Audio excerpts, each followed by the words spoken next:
Hello students, आप कैसे हो? शायद आप बड़े मज़े में होंगे। स्टूडेंट्स, मैं हेमंत कुमार झा अपने चैनल पर आपका बहुत बहुत स्वागत करता हूं। अगर आप मेरे चैनल पर नए हो तो प्लीज़ सब्सक्राइब करना। अगर आपको मेरा वीडियो पसंद आए तो लाइक अवश्य करना, अपने दोस्तों में खूब शेयर करना। स्टूडेंट्स, मेरा आज का टॉपिक संख्या पद्धति है और ये क्लास 9th का कुछ ऐसा महत्वपूर्ण सवाल है गाइस, जो एग्जाम के दृष्टिकोण से काफ़ी महत्वपूर्ण है गाइस। और यह संख्या पद्धति जो है यह हर बोर्ड के बच्चे के लिए बड़ा ही उपयोगी है। तो आइए हम अपना आज का पहला टॉपिक देखते हैं कि निम्नलिखित में कौन अपरिमेय संख्या है। आपके पास 4 ऑप्शन दिया है, आप देखिए इसमें कौन अपरिमेय संख्या है। तो चलिए देखिए, हम इसको फेस करते हैं। तो इसको हम पूर्णांक में तोड़ देते हैं। 4 दूनी 8, 8 1 9/4। देखो इसको पूर्णांक में तोड़ दिए। 4 दूनी 8 1 9/4। अब देखो 9 का वर्गमूल 3 निकलेगा और 4 का वर्गमूल 2 निकलेगा, तो 3/2 हुआ। तो ये p/q के रूप में आ गया गाइज। और यहाँ नीचे जो q है ये 0 के बराबर नहीं है, यानी 2 बराबर नहीं है 0 का।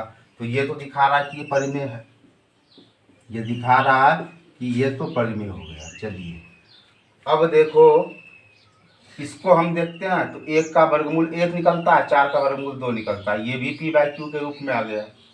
और यहाँ 2 0 के बराबर नहीं है, तो ये भी हमारा परिमेय दिखा रहा है।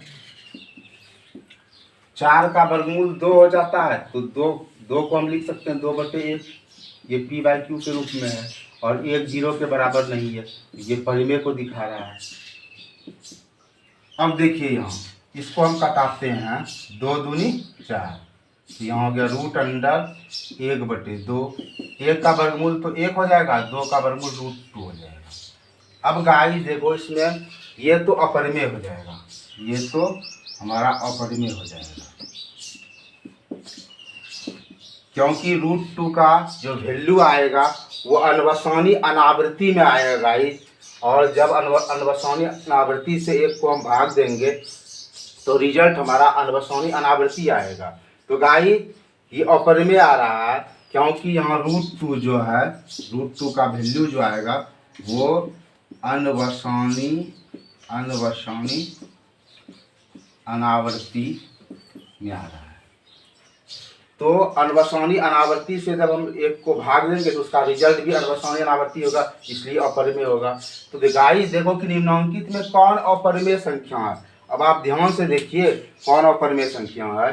तो ये तो आपका ये तो परिमेय हो गया, ये तो परिमेय हो गया, ये भी परिमेय हो गया, ये भी परिमेय हो गया। अपरिमेय तो यही आया ना, 2 नंबर, इसलिए आपका आंसर 2 नंबर राइट जाएगा।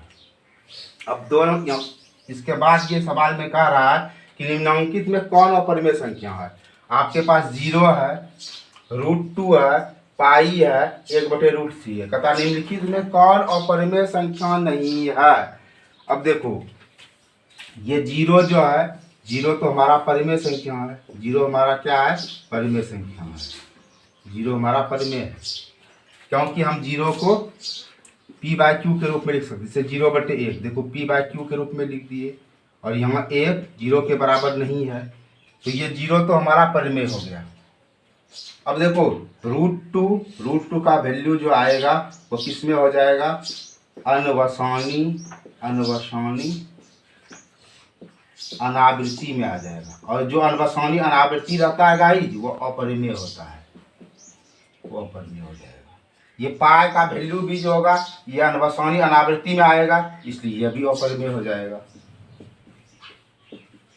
अब देखो यहाँ √3 का जो वैल्यू है ये भी अनवसानी अनावृत्ति में है, तो इससे जब 1 को भाग देंगे इसका रिजल्ट भी अनवसानी अनावृत्ति में आएगा, ये भी अपरिमेय होगा।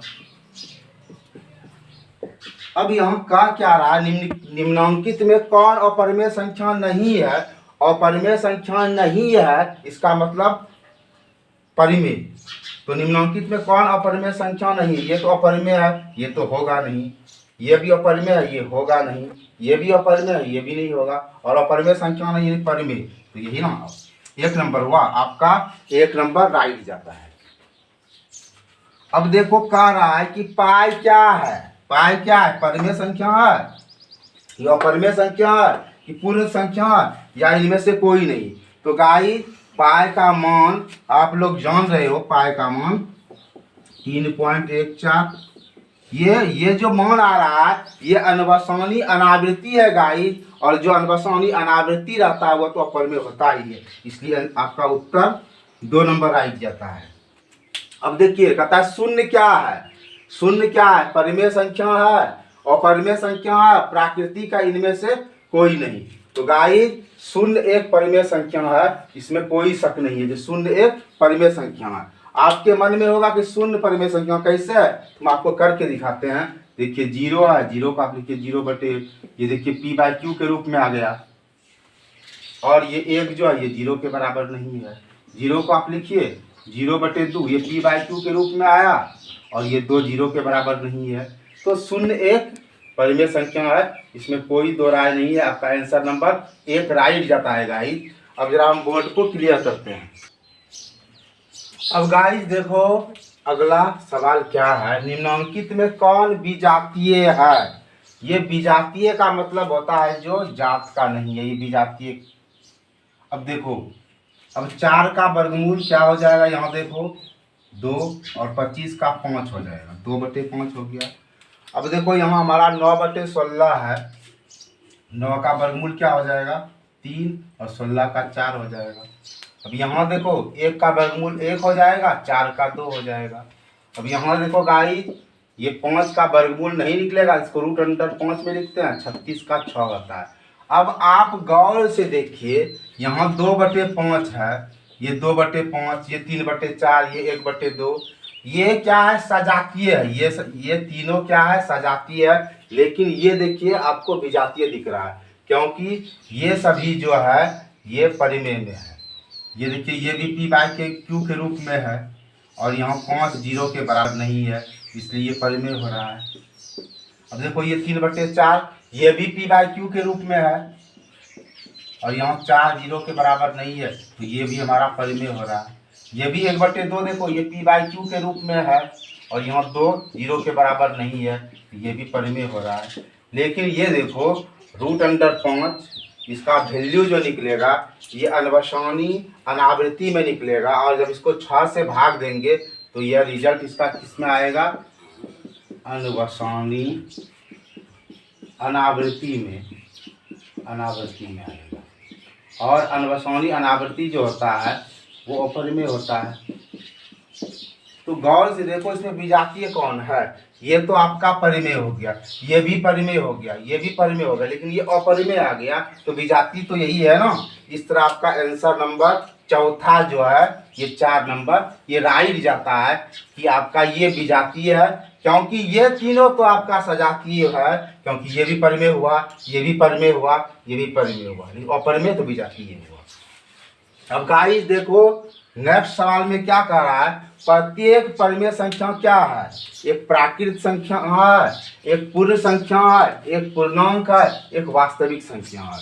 तो गाइस प्रत्येक परिमेय संख्या एक वास्तविक संख्या है, क्योंकि गाइस देखो वास्तविक संख्या जो रहता है, जो रियल नंबर रहता है, रियल नंबर में परिमेय और अपरिमेय दोनों होता है, परिमेय और अपरिमेय, परिमेय और अपरिमेय, ठीक है।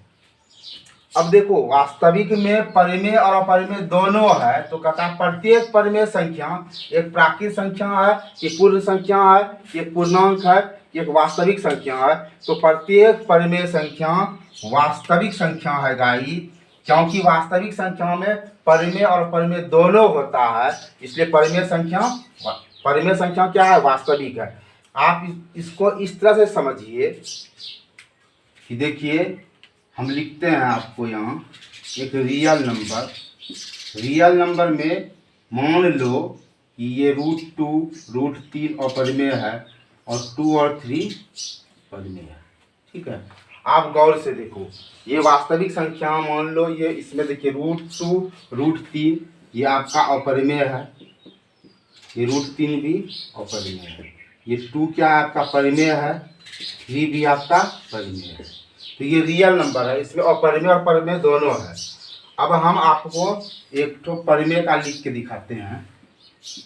ये परिमेय, मान लो परिमेय 2 और 3 है, तो गौर से देखो कि ये परिमेय का 2 मिल गया, 2 से, ये 3 से मिल गया। तो कहने का मतलब है गाइस कि परिमेय संख्या वास्तविक क्यों है, तो हम कह सकते हैं इस तरह कि परिमेय संख्या का, इस तरह समझिए आप बढ़िया से कि परिमेय संख्या का प्रत्येक अवयव, परिमेय संख्या का प्रत्येक अवयव वास्तविक संख्या से मिलता है। ठीक है गाइस, परिमेय संख्या का जितना भी अवयव रहेगा वो वास्तविक संख्या से मिल जाएगा, इसलिए हम कह सकते हैं कि परिमेय संख्या क्या है, वास्तविक संख्या है। तो गाइस आपका ऑप्शन नंबर 4 राइट जाएगा। अब देखो यह सवाल बड़ा प्यारा सवाल है गाइस कि 2 अपरिमेय संख्याओं का गुणनफल होता है, हमेशा अपरिमेय होता है, हमेशा परिमेय होता है, हमेशा पूर्णांक होता है, कभी परिमेय तो कभी अपरिमेय। देखो गाइस हम ये 4 नंबर को राइट कर रहे हैं, ये सही होगा। अब आपके मन में होगा कि 4 नंबर राइट क्यों होगा, ये सब राइट क्यों नहीं होगा, तो हम आपको समझा रहे हैं गाइस कि 2 अपरिमेय संख्या का गुणनफल कभी परिमेय और कभी अपरिमेय कैसे होता है। आइए हम आपको 2 एग्जाम्पल देकर आपका कंसेप्ट क्लियर करते हैं कि देखो 2 अपरिमेय लेते हैं, जैसे √2 है और √2 से √2 को गुणा करेंगे, ये तो अपरिमेय है ना। अब देखो √2 और √2 को गुणा करेंगे तो 2 परिमेय आ जाता। अब बताइए आप ये √2 क्या है, तो आप कहिएगा √2 तो अपरिमेय है, ये √2 क्या है, अपरिमेय है। अब देखिए √2 और √2 को जब हम गुणा किए तो 2 आया और 2 हमारा क्या है, परिमेय है, क्योंकि ये p/q के रूप में लिखाएगा, q 0 के बराबर नहीं होगा। तो देखिए 2 अपरिमेय को गुणा किए तो रिजल्ट क्या आया, परिमेय आया। अब देखिए फिर इस बार जैसे √2 है और √5 है, ठीक है, ये √2 भी देखिए अपरिमेय है ना, और √5 भी क्या है, अपरिमेय है। इस बार अगर हम गुणा करते हैं तो ये 5 दूनी 10, √10 आया और ये भी हमारा अपरिमेय आ गया। तो देखिए गौर से, पहले हम अपरिमेय और अपरिमेय को गुणा किए तो रिजल्ट देखिए परिमेय आया कि नहीं, और इस बार फिर अपरिमेय और अपरिमेय को गुणा किए तो इस बार अपरिमेय आया, तो परिमेय और अपरिमेय दोनों आया कि नहीं।